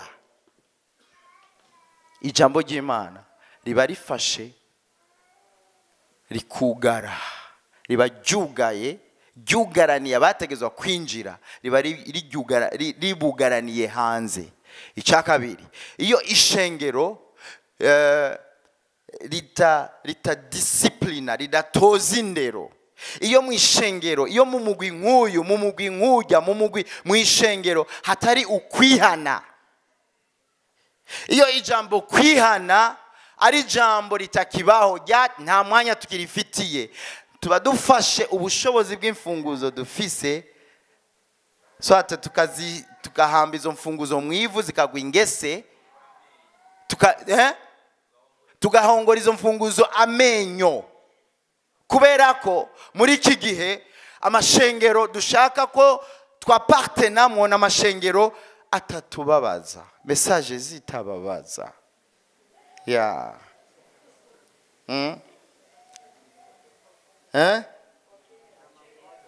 Aha, fata mu mufuko, miracle money. Fata mu mufuko, fata telefone yawe amayinite agiraze, fata. Umviriza, ni wava ngaha Mercedes urasangiye ihagaze ku runuzi wawe. Urumva? So nuko n'ivyo abantu turiko turirukiramo, ariko ivyo ntaho bisana n'ubwami bw'Imana. Kuko ubwami bw'Imana sukurya no kunwa. Ubwami bw'Imana, mbega ndabanya amahoro na wewe, mbega ndabanya amahoro n'umugore wanje n'abana banje n'umugabo wanje, ndabanya amahoro n'umupasiteri dukorana, ndabanya amahoro n'umuryango wanje, ndabanya amahoro, ndumvira uburongozi, ndakunda igihugu canje, ndakunda umuryango wanje, mbega ndi umunyamahoro, ntanga amahoro. Kuko ubwami bw'Imana, bene data, twese twosapa, twese twogendesha amadege, twese twoba mu mashato, ariko tugafatura abatindi, ataburyohe bw'ubuzima, tukabaho nk'abatabayeho, tugapfa twese n'agahinda, tukarangiza nk'abamobutu Sese Seko wazabanga ko kungwendo, kubera ko twahushije ubwami bw'Imana, kubera ko twirengagije amaprincipe y'ubwami bw'Imana. Wowe uri hano kuri uyu mugoroba uvuga ngo ndashaka kwinjira muri ubwo bwami, sinarinzi ko ari uko bimeze, ubwami bw'Imana si ukujya no kunywa. Imana nta kibazo biyiteye kuduha ibyo tujya, ibyo tunywa, ibyo twambara, amazu meza, amamodoka meza. Nta kibazo Imana ibifisemo kuko n'abapagani irabibaha. Ariko icyo si cyo kimenyetso cy'ubwami bw'Imana. Haleluya. Wowe uri hano kuri uyu mugoroba, imbere yuko nsubiza mikrofone cyangwa imbere yuko dusubira kuririmba, wowe uri ngaho uvuga ati ndashaka kwinjira mu bwami, ndashaka gukizwa kuri uyu mugoroba. Umviriza, je nagize amahirwe yo gukizwa nkiri mutonya. Mana yanje. Mutama, pastor, haguruka. Murambonera uyu mutama. Ari mu batama bandeze. Je natanguye gukemea amadayimoni. Ndagahungu gatonya niruke njana nabo, tujana mu misozi nkabona bakemeye amadayimoni, bakambwira ngo nawe fata kuri uyu muntu, tanga urusenge, namba yakabutura. Urumva tukajana za Mutaho, tukagenda ruguru. Urumva bafise amakonje ku kazi, nanje mfise konje ku ishuri. Iyicarira Mutama. Yesu nagize amahirwe yo kumwakira, Satani atarampongagura amenyo. Ukaburi ngaha amaze gukuramwo rimwe canke abiri, umva ntihararengerana. Uyu n'umugoroba wawe wo kwinjira mu bwami. Satani erega nta n'ikigongo agira. Natinya ngo uravuga igifaransa, nguvuka ngo hehe, ngo iwanyu ngo vyifashe uku, ngo witwa nde. Satani nta wagera umutwe, bose arakuzako. Inzo yarahitana abasore b'imikangara, inkumi nziza, imiyabaga arahitana agasya agatsemba. Ntawe uravuga ngo hari ibintu ngo nzoba ndahitamo, ngo ndafite uduprograme, ngo uyu munsi ngo kagatipe, ngo kakadada, ngo hari ibintu tutaraheraheza. Umviriza, ucumva ijwi ry'Imana kuri uyu mugoroba, ntukomanaze umutima. N'igihe cyawe cyo kwinjira mu bwami bw'Imana. Ubwami bw'Imana buragukeneye. Papa, mama uri ngaha, wibaza ko waje mu bintu by'abaporoto, abakizwa b'abasazi baguma bataragurika bavuga za haleluya. Umviriza, izi haleluya tuvuga ni turabasazi, turabantu basobanutse. Ibifaransa biri ngaha n'ivyongereza, uwo biguha niwo menya n'icyo bikoza. Amazina turayafise, ariko ibyo byose ni bure. Ubwami bw'Imana burabiruta byose. Haleluya. Burabiruta byose. Uwo buri ngaha, Yesu aragukeneye. Ubwami bw'Imana buragukeneye. Hari urufunguzo ngaha kuri uyu mugoroba, hari imfunguzo ngaha zigutuma winjira muri ubwo bwami. Duzi ikiganza cyawe ndagusengere. Urakoze. Nabonye ikiganza hari inyuma. Urakoze nawe. Wow, merci. Urakoze. Yesu nababwiye ko namwakiye nkiri mutonya, ngifise fresheri rirutaha nahataho riraja. Urumva Yesu ntigeze antera isoni, kandi nzomuvuga we. Ayo maboko ko muyaduza nabi bukebuke, yaduze sawa sawa, kubera ko Yesu agakiza. Ubwami bw'Imana ntibuteye isoni. Niko ndababona neza. Murashaka haguruka muri ico kibanza ko ndashaka gusengana nawe. Protokole muri hehe? mubamfatira ukuboko. Protokole mube mwihuta vraiment. Protokole bo mashengero yose bose bani bamwiyaje, usanga bagiye mu tuntu ntibamenye umwanya nk'uyu. Muba muri mu biki? Umufata ukuboko ukabanza ukamuha ikiyambi. Urumva, kuko hari igihe Satani aza agacengeraho ati none uzobigire ejo sha. Tuwavyumvise ni sawa, birakenewe, ariko rindire ejo. Ariko uri hafi ukavuga ati yes, duza, akira, mwakire. Yesu ntateye isoni, ubwami bwiwe ntibuteye isoni. Urabona abantu bari ngaha barasobanutse, barahisemo umunsi umwe. Twese twarahisemo. Hari abapapa bamwakiriye bamaze gusaza, bamaze gushika mu zabukuru. Hari abandi misore y'imiyabaga. Nawe utadugije ukuboko ukiri kuravyiyumvira, haguruka, mucike Satani, uze ndagusengere. Wakire Yesu, winjire muri ubwo bwami. Reka ubwami bw'Imana wade muri bwo ubwinjiremwo, urasanga mu mutekano ukeneye. Ukaburi ngaho uvuga ati none jewe amashure nize, kumenga ngaha hari abantu umenga n'abajene n'ujya ariko aravuga umenga aracyari muto umviriza usanga imyaka ndayikurusha ariko Yesu aradusiga sha kubera ko wari uzi ko hano n'abantu batevye muri alcool mu nzoga na za kapita mbere Yesu azaga purifier amaraso yabo wabona umenga yashaje ya 35 yazembetse Yesu akaza akamuklininga akamwoza ukabona atanguye gukomera kubera ko agakiza ntacyo kadakora. Haleluya.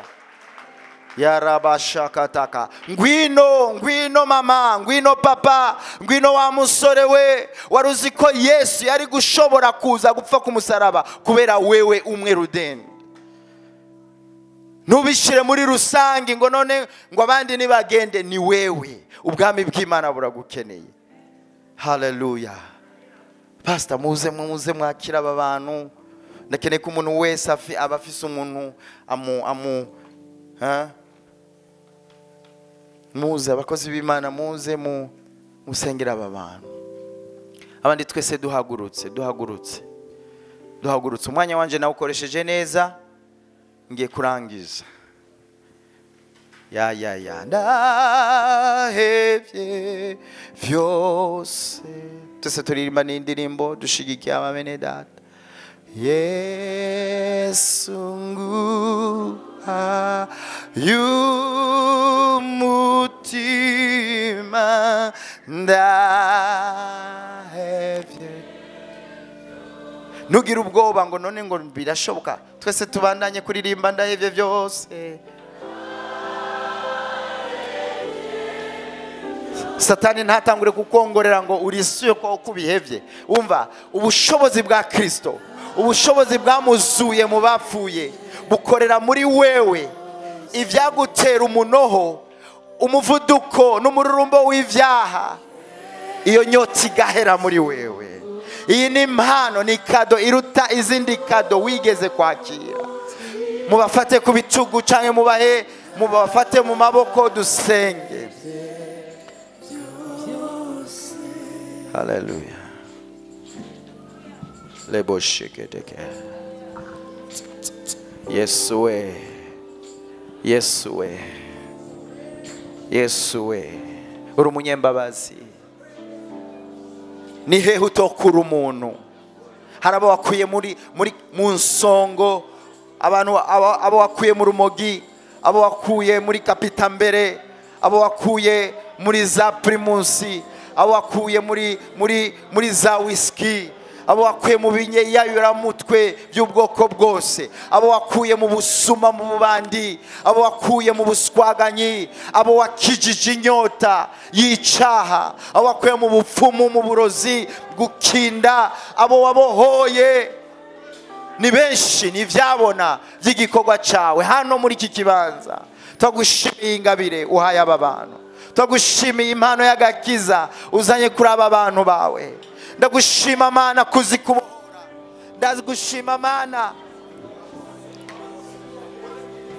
ndagushima uhanagura amarira y'abarira, abo Satani yagize iyondoyondo, abo Satani yagaraguje agati, urabafata ukabakura mu iyarara ry'ivyaha, urabafata ukabakura muri uko kuzimu kw'ivyaha, muri ubwo buja ukabagira bidegembya. N'aba bahungu n'abakobwa bawe Mana, haleluya, abahungu n'abakobwa bawe Mana, turatuye agakiza ku buzima bwawe, mubatuze mubihanishe. Lererebo yamande sekete. Yo Yesu we.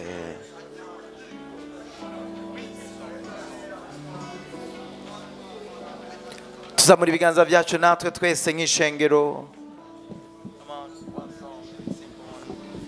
Yesu we. Bakiriko barabasengera, reka natwe nk'ishengero dusenge. Raba mu buzima bwawe.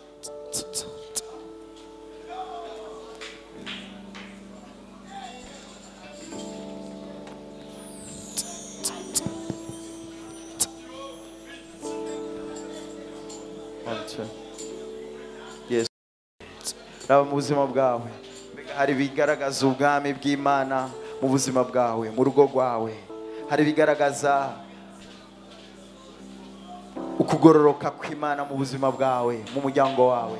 Usaba Imana ngo ndashaka kutaca inyuma y'amaprincipe y'ubwami, ndashaka ku experimenta uburyohe bw'ubwami, kuko ubwami atari kurya no kunywa, ariko ubwami n'amahoro, umunezero, ukugororoka byo muri mpwemu yera.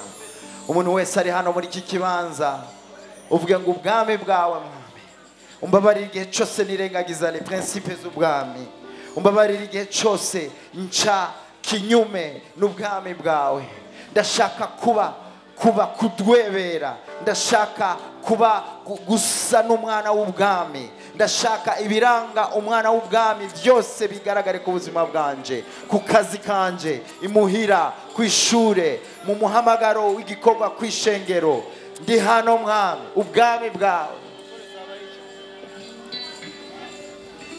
ubwami bwawe buse ibyo ushaka byose bibe, Ngwino uhembure. ngwino uhembure Hallelujah. imitima yacu, Ngwino uhembure. ngwino uhembure imibiri yacu, imibiri yacu, ngwino ukize.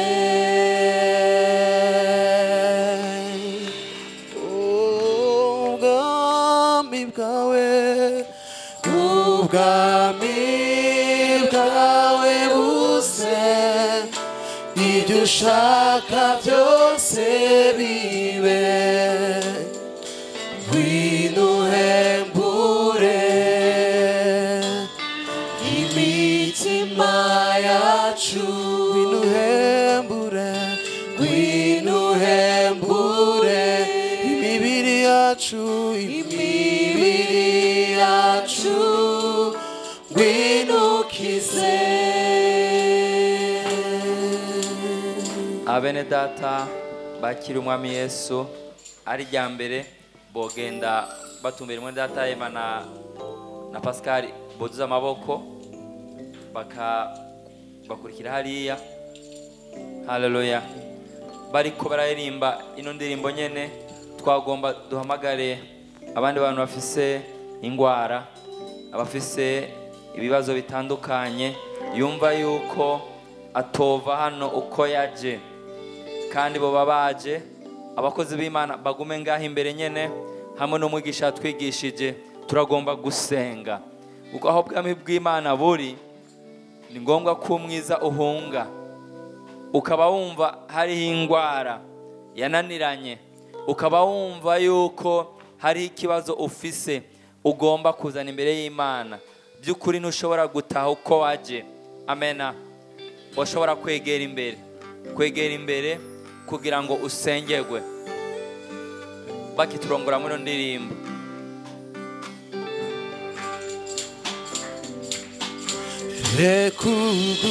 Rekugukiza kwawe kuze gutembe mw'ishengero ryawe, gumbira umuntu wese,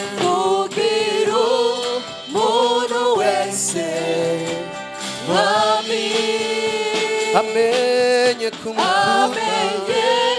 kumukunda, mwami rekugukiza kwawe mama, kuze gutembe mu mitima yacu, gumbira umuntu wese, mwami amenye kumukunda. Barambika kw'ibiganza, bariko barambika ikiganza badateba, kugira ngo twese dufatanye hamwe muri uko kwizera. Waje ngaha cyatumye utera intambwe ukaza hano, nuko witeze kandi wizeye kwakira igitangaza cyawe. Haleluya, haleluya. Urakoze mwami, ndagushima. ndagushima kuri Imana, ndagushima ko ubwami bwawe budashobora guhangana, budashobora kunyinyurana n'ubundi bwami. Ubwami bwawe burengeye ubundi bwami bwose. Ubwami bwawe bwirukana umwiza w'umuzitanya mu buzima bw'abantu bawe. Ubwami bwawe n'ubushobozi busambura iminyororo yose y'uburyo bw'indwara ibosha umuntu wese, indwara iyo ari yo yose, yaba igituntu, yaba imitsi mu mugongo, mu maguru, yaba amahaha, mushishito, yaba gupurifya amaraso yanduye, yaba indwara iyo ari yo yose, ari sida, indwara iyo ari yo yose, iyo abaganga batinya, indwara iyo ari yo yose, ubumuga ubwo ari bwo bwose, mu bihimba byose bigize ubuzima bw'aba bantu, wangwara we ndakwirukanye, wangwara we icyo si kibanza cawe, wangwara we hunga, ndasambuye ubushobozi bwose bw'indwara mu mubiri w'umuntu w'Imana wese ahagaze hano, mu izina rya Yesu. Imyuka mibi yose izana ubwoba, imyuka mibi yose izana uruhagarara mu buzima bw'abantu b'Imana, mu izina rya Yesu. Mwa myuka mibi muhunge, mwa madayimoni muhunge, mu izina rya Yesu. Ndasambuye umuvumo wose, ndasambuye imikoshi yose mu izina rya Yesu. Ndavuze ngo akira igitangaza cyawe, ndakivuze ngo wabivyimba we, uri mu mubiri w'uwo muntu, uri mu nda w'uwo muntu, uri muri matrice, hunga mu izina rya Yesu. Hunga icyo si kibanza cyawe mu izina rya Yesu, mu izina rya Yesu. Mwami simwe ndababwiye ngo mube bazima, mwamanere mwe ndababwiye ngo mube bazima. Enteste zose ndazitegetse ngo zifunctione, zikore mu buryo buri normale mu izina rya Yesu. Ndavumye indwara yose, ndasambuye indwara yose. Turakiye gukira muri iki kibanza, turakiye ukororanirwa muri iki kibanza. Wa mpemu mbi y'ubukene mu izina rya Yesu, wa mpemu mbi uzana ubunebwe ubuza abantu gukora mu izina rya Yesu, mu izina rya Yesu. Hunga mu izina rya Yesu. Ubwami bwawe buse, haleluya, ibyo ushaka byose, ibyo ushaka birabaye mu buzima bwacu. winuhembure imitima yacu, winuhembure imibiri yacu, winukize.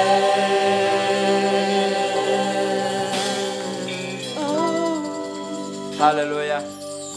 Imbere ko dutaha nagomba gushima hama kandi shimira umuntu wese yagize icyo akoze. Hari abatanze uburyo bwabo, hari abatanze umwanya wabo, hari abakoze ibikorwa n'amaboko yabo, hari abadufashije mu buryo butandukanye.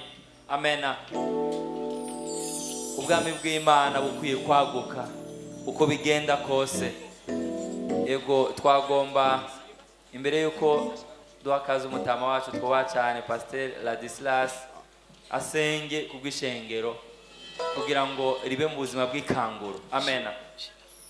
Ishengero abantu b'Imana bakuru kubaho mu buzima bw'ibyaha mu ishengero, abakora bakorere mu mwemo no mukuri. Uro n'umutama yabonye amakanguro menshi, afite n'umugenzi wanje mwumvise ko anyita umuzukuru, n'umugenzi wanje cyane, twamana henshi mu maseminere, tukunze kuyaga. Hari igihe nsanga hano tukavugana ibintu byinshi, kandi by'ukuri n'umugisha kumugira mu ikorane nk'iki kugira ngo arungike abantu b'Imana iyo bagiye kujya batware umuriro w'Imana. Amena. Hama ikindi kintu twongeye kurarika abatwumviriza, abariko barataha n'abari ngaha, yuko Imana yabanye natwe. Twarasenze, mubona hari ahantu yuko hari imiryango hejuru, ubundi imiryango iba pembeni, mugabo hari ahantu hari imiryango yo ku mabati. Rero Imana yaratwumvise, kubera ko imvura igwa hari kuba problem. Mufashe dukomera Imana yacu amashyi menshi. Hari ahantu Imana yaratwumvise, kandi dutegura ibikorane nta buryo bukwiye twari dufise. ariko twaritanze ijoro n'umurango turasaba umugenzi wese tuzi icyo yoshobora kuduterera, baraduterera ibikoresho, ibi byose mubona byagayaga ngaha cyangwa ibindi bivuga ibintu bitandukanye. Kandi abakozi b'Imana twateguranye igikorane nta bagwaye, naho Satani yari yaduteje ingwara ibibazo bitandukanye. Mumfashe dukomere Imana yacu amashi cyane ingene byagenze. Rendez-vous ya nyuma yo gusozera umwaka gutya ni le 31 décembre. Ku bantu bose baba muri commune Ntahangwa, amazone ya Kamenge, amazone ya Kinama, amazone ya Cibitoki, zone ya Buterere, amazone yose sindi no hirya mu za Rubirizi za Nyabunyegeri. Rendez-vous ni ryari? Hari inyuma ntabwo ndabumva. Rendez-vous ni ryari? Hakuna kulala. Reka rero umuvyeyi wacu aturagize Imana. Haleluya. Reka ndabinginge tuvyaguruke mu vyakuruke mu cyubahiro cyanyu. Haleluya. Aha twavogereye mu bwiza bw'Imana, twavogereye ku musozi uhoraho. Nicyo gituma umunezero mu bana b'Imana udusaga. Haleluya. Tugiye kurangiza, turarangije igikorane dusozera iminsi 3 turi imbere y'Imana dushima. Imana ihezagira natwe duhezagira Imana. Rero ntutakaze, tugiye kwiyegereza Imana tubanza kuyikengurukira mu minsi tumaze mu byo yakoze muri iyi minsi yose tumaze imbere yayo. Haleluya. Hanyuma turaja kuyisaba kurengana, tunyane tujandajande mu mahoro. Nyene ijuru n'isi, uhoraho nyene icyubahiro, turabana bato imbere y'inyonga zawe. Waragutse ugereranya isi n'akantu gatoye, ndetse uyita agakungugu mu biganza byawe. Twebwe amaso yacu ntabona iyi si iherera, ariko wewe ukayita agakungugu ushobora guhuha mu bugingo bwawe, mu nyonga zawe. Reka Segaba w'amahanga yose, imitima yacu iguciriye bugufi, tuzanye no kugushima, tuzanywe no gukenguruka ibyiza waduheza, ingene waduhezagiye, natwe tukaguhezagiza imitima yacu n'amashimwe n'agashako k'ingoma, n'imitima inezerewe kuguhimbaza no kugushyira hejuru. Umviriza Mana, wakire. Hari ikintu wakunda cyane, n'umwana wawe Yesu Kristo yaravyagiye ku ntebe y'ubwami, anezererewe kuririmbirwa n'abamarayika, ibinyabugingo bivuga ati birabereye guhabwa amashimwe. Yakiriye imibabaro, azingurura igitabo cyamatanijwe n'ishashara, anywera ku gikombe cy'umubabaro, kugira ngo twebwe ihanga ryawe tubone ubugingo busha. Nicyo cyatumye yewe Yehova iyi minsi 3 washoboje abana bawe gutegura iki gikorwa nk'iki, kugira ngo dushyire icyubahiro cyawe hejuru, natwe uvungurure ugwishe imvura y'imigisha mu mitima yacu, mu mibiri yacu, mu miryango yacu, mu gihugu cyacu, hirya no hino, mu maprovinsi n'amakomine, mu bisagara n'uturambi, Mwami Imana, kugira ngo Burundi bwacu bwuzure imigisha. Haleluya. Tugushize hejuru rero, urakoze Mwami. Ni byinshi twari gushima, ariko niwakire nka twebwe abana bato, abo wacunguje amaraso y'umwana wawe Yesu Kristo, tugakira atakiguzi dutanze, tukamererwa kujya mu bwami, ubwami bwo mu ijuru wateguriye abagukunda, abagukoreye. utwemerere mwami wacu muri ibyo bike dushimye kandi dusenze ngo wemere ujane natwe mu ngo zacu abagiye kugendera mu byuma byakozwe n'abana b'abantu abagiye kugenda na za egome na za ntambuko z'amaguru waduha abagiye kuja mu ngo zitandukanye abamaze kugenda mu ngo zabo iyi migisha uyibaherekeze urakoze segamanga yose tusaba kujana nawe tugeze mu ijoro turasaba ngo urarane natwe maze uduhe kwikangurira kugwaya no kugushima ivyo byose bihezagira izina ryawe turabigushimiye tuneshereze wa mubi muri byose twambike inkomezi data twagura ubwami twagura izina ryawe rishyirwe hejuru kugira ngo mana nzima n'abazoza mu nyuma bamenye kuri Kristo wanesheje ujane natwe ikuzimu abimenye bakinguruke abana b'ubwami bashonyange mu izina ry'umwami wacu Yesu Kristo amen haleluya